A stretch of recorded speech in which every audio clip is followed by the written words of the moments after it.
संघाची एक वैशिष्ट्यपूर्ण शैली आपण लक्षात ठेवली पाहिजे. संघाने कोणताही नवा उत्सव सुरू केला नाही.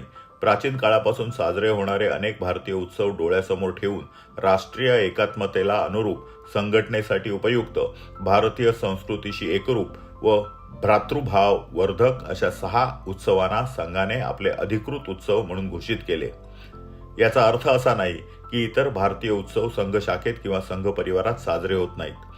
स्थानिक संस्कृतीचा विचार करून इतर उत्सव विविध प्रांतात त्या प्रांताच्या सांस्कृतिक गरजेप्रमाणे साजरे करण्यात येतात. उदाहरणच द्यायचं झालं तर आपल्या येथे 6 संघ उत्सवांव्यतिरिक्त कोजागिरी पौर्णिमेचा उत्सव संध्याकाळच्या शाखेत साजरा केला जातो. यावेळी सर्व स्वयंसेवक आपापल्या घरात तयार केलेली शिदोरी व डबा आणतात व सहभोजनाचा आनंद घेतात.